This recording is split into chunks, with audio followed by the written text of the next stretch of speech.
सुबह का वक्त था। बारिश के बाद गांव की गलियों में मिट्टी की खुशबू फैली हुई थी। राजू स्कूल के लिए तैयार हो रहा था, मगर उसके चेहरे पर खुशी के बजाय परेशानी थी। सोनिया नाराज हो गई है मुझसे। तो अब तुमने क्या कर दिया?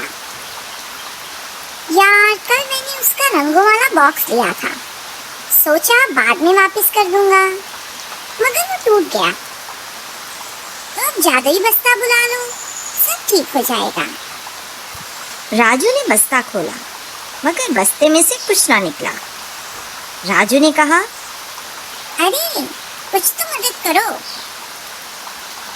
बस्ते से हल्की सी आवाज आई, राजू कुछ काम खुद भी कर लिया करो, हर काम जादू से नहीं होता। राजू कुछ देर सोचता रहा और फिर फैसला किया कि आज स्कूल जाकर सोनिया से माफी मांगेगा। अगले दिन जब क्लास शुरू हुई तो राजू सीधा सोनिया के पास गया, लेकिन सोनिया ने दूसरी तरफ मुंह फेर लिया। मन्नू राजू के पास आया और उससे कहा, यार जाकर सॉरी बोल दो, वरना कल ग्रुप प्रोजेक्ट में अकेले रह जाओगे और फिर रोना आएगा। राजू ने हिम्मत की और कहा, सोनिया मेरी गलती नहीं है, मैंने तुम्हारा बॉक्स तोड़ा, लेकिन वादा करता हूँ कि वापस ले आऊंगा। सोनिया ने पहले तो कोई जवाब ना दिया, लेकिन फिर बोली, राजू देख लो, जो वादा पूरा नहीं करता उसे गुनाह होता है। राजू को बहुत दुख हुआ।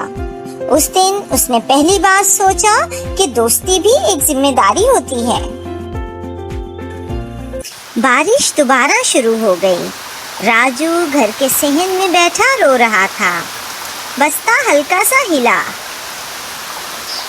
और उसमें से आवाज आई, राजू अगर तुम्हारा वादा सच्चा है तो शायद किस्मत तुम्हारी मदद करे। राजू ने आंसू पोंछे और कहा, मैं सोनिया के लिए खुद कमाऊंगा, जादू से नहीं मांगूंगा। उसने गांव की गली में जाकर बच्चों के जूते साफ करने का ठेला लगाया। दूसरे दिन तक उसके पास इतने पैसे हो गए कि एक नया रंगों का बॉक्स खरीद सके।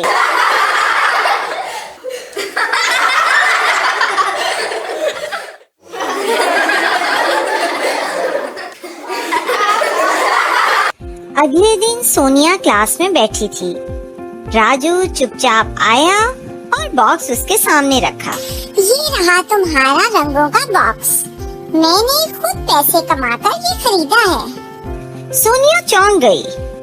तुमने इतनी मेहनत की? राजू मुस्कुराया। हाँ, जादुई बस्ता भी बोला था, असल जादू इंसान की नीयत में होता है। सोनिया की आंखों में आंसू आ गए। तुम वाकई बदल गए हो राजू। मन्नू हंसकर बोला, अब तो लगता है राजू ही जादूगर है। राजू ने बस्ते को पीछे से थपथपाया।